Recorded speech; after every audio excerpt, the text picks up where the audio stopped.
My name is Kathleen, and I am 31 years old. I thought marriage was about love and teamwork, but lately I feel alone. My husband Patrick and I have been married for a year, but we don't agree on big things. I want to have a baby, but Patrick says we must first save money to build a house. Every time I bring up children, he refuses, saying we need to be financially stable first. It feels like an excuse. I wonder if he really wants a family or if he just wants to keep delaying things. To save money faster, I started working extra hard. I stopped buying things for myself, limited going out, and counted every dollar. But Patrick didn't do the same. He still went out drinking with his coworkers and spent money on things he liked. Yet, he told me to use less hot water and turn off the lights quickly to save money. It felt unfair. Marriage is supposed to be equal, but I was making all the sacrifices. His parents also pressured me about having a baby, but Patrick never defended me. I felt like I was fighting alone. One evening at Patrick's parents' house, I finally had enough.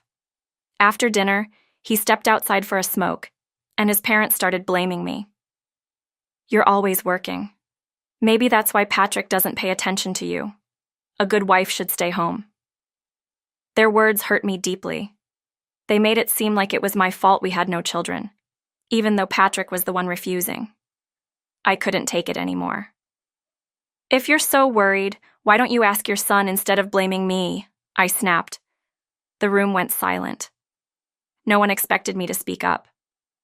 I stormed outside, expecting Patrick to notice that I was upset. But there he was, casually smoking like nothing had happened. I got into the car, but he followed. "Are we leaving already?" he asked, acting like everything was normal. That was when I realized he didn't care about my feelings. His parents pressured me, he ignored me, and I was supposed to just accept it. As I started the car, I said, "I'm not visiting your parents anymore." He looked confused. "Why? We save money on food there." That was all he cared about, saving money, not me.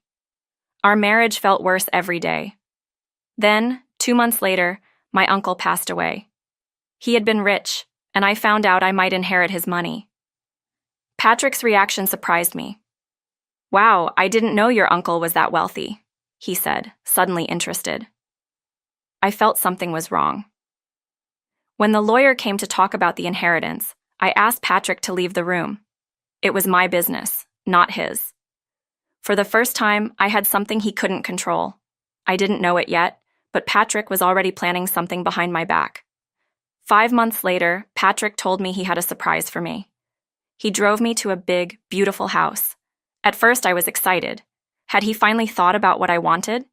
But as we parked, his parents stepped outside, smiling. My heart sank. His father said, "Welcome home, Kathleen. You'll be moving in soon." I was confused. Patrick had bought this house without telling me. "You should work on getting along with my mom," Patrick added. I felt sick. He hadn't done this for us. He had done it for them. He never cared about what I wanted. Trying to stay calm, I asked how he paid for the house. His answer shocked me.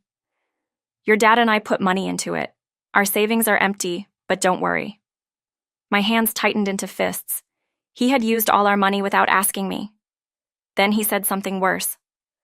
"I heard your uncle left you $920,000. You can use that to pay us back." My stomach dropped. He had counted on my inheritance to cover the cost. But he never even asked me first. He had planned everything without me, assuming I'd just agree. I took a deep breath and said, "I renounce the inheritance." Patrick's face froze. "What?" he shouted. "Why would you do that?" I explained that my uncle had big debts. If I took the inheritance, I would have to pay them off. Patrick turned pale. He had spent all our savings, trusting money that wasn't even his. Furious, he pulled out a divorce form from his bag. "If you won't use the money for the house, then let's just get divorced," he said coldly. My hands shook as I took the papers. "Fine," I replied. "Let's do it." Back at our apartment, I filled out the divorce papers. I was done with him. I packed my things and called movers. As I taped the last box, Patrick banged on the door. "I won't accept this divorce," he said angrily. I rolled my eyes. You gave me the papers yourself, I said. He looked desperate now. What about the house? The inheritance? He asked. I shook my head. It was never your money, and that house was never my home. I locked the door, leaving him outside. I was finally free.